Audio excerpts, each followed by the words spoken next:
Alors j'ai pris des documents à la Bibliothèque nationale à Paris, des témoignages des conquérants de l'époque, des conquérants français.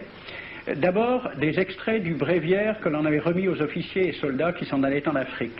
Cela s'appelait « Aperçu historique, statistique et topographique sur l'état d'Alger ». Voici quelques-uns de ces extraits.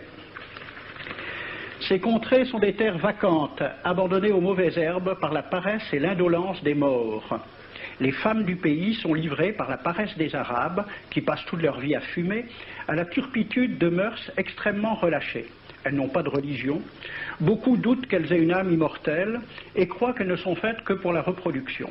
Le climat aidant, les femmes sont nécessairement disposées au plaisir. Alors, allez-y, des terres vacantes et des femmes consentantes qui n'attendent que les soldats français. Et puis, à côté, j'ai vu d'autres documents qui marquent l'étonnement des officiers français qui débarquaient en Afrique. C'est Campagne d'Afrique en 1830 par un officier du corps expéditionnaire. Cette terre, qu'on avait présentée comme sauvage et inhabitée, est couverte de jolies maisons de campagne entourées de jardins. Toutes sont bâties sur des hauteurs dont les mouvements onduleux contrastent tout à fait avec l'aridité des côtes de Provence.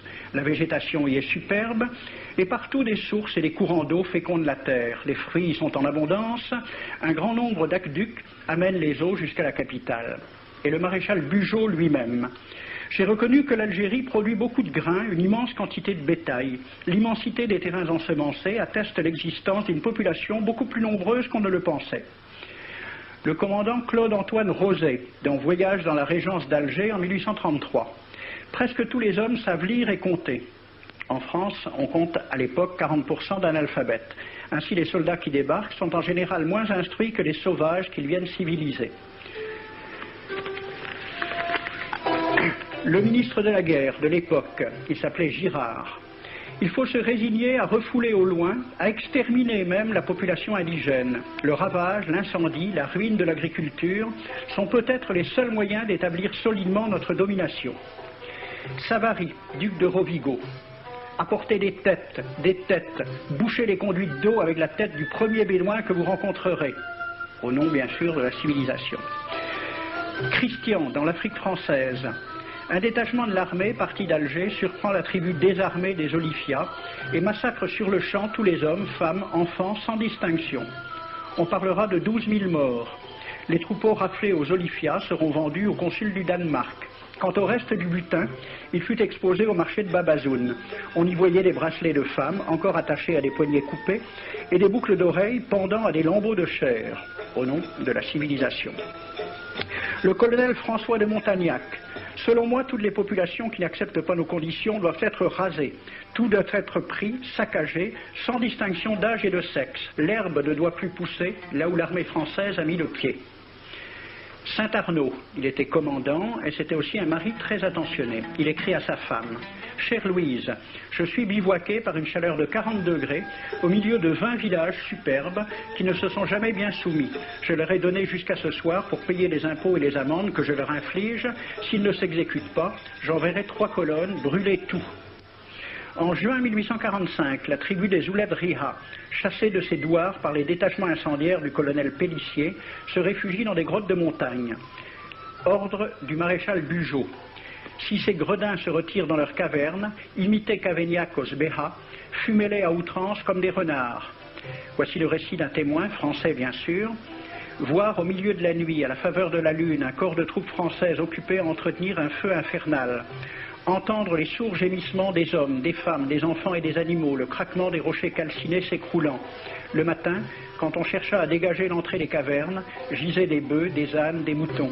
Parmi les animaux, entassés sous eux, on trouvait des hommes, des femmes, des enfants.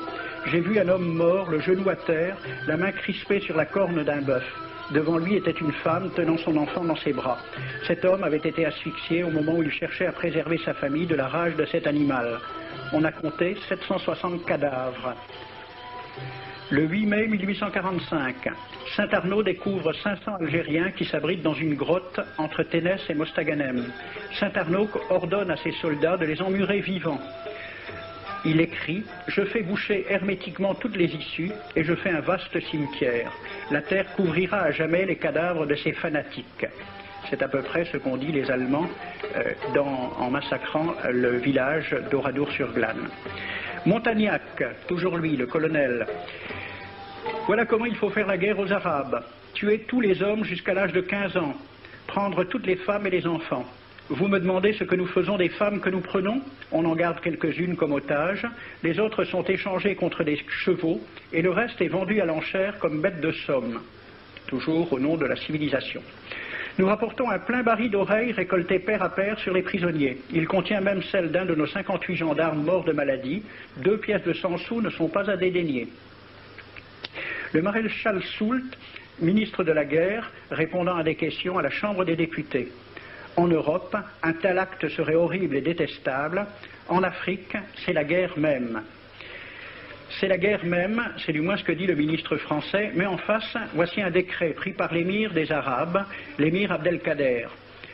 Tout Arabe qui amènera vivant un soldat français recevra pour récompense la somme de 8 douros.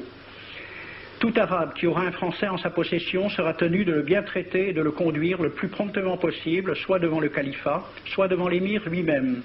Dans le cas où le prisonnier aurait à se plaindre de mauvais traitements, l'Arabe n'aura droit à aucune récompense. À la lecture de ce décret, question d'un soldat algérien, quelle récompense pour un prisonnier vivant? L'émir répond 8 douros. Et pour une tête coupée, l'émir répond 25 coups de bâton sur la plante des pieds. De quel côté était la civilisation? J'ai donc fait ce film avec les citations et des dessins et gravures qui étaient à la Bibliothèque nationale à Paris, et j'ai proposé le film à la Ligue de l'enseignement pour qu'il soit projeté dans les lycées et collèges de France et de Navarre. La Ligue de l'enseignement l'a refusé avec cette appréciation. Quoique très correctement réalisé et basé sur des documents indiscutables, ce film va à l'encontre de toutes les idées qui servent de base à l'enseignement de la pénétration française en Afrique du Nord, ce qui rend sa diffusion impossible. C'était reconnaître que l'enseignement n'avait pas pour but l'éducation, c'est-à-dire l'ouverture vers la réalité, mais l'endoctrinement au service d'une idée politique.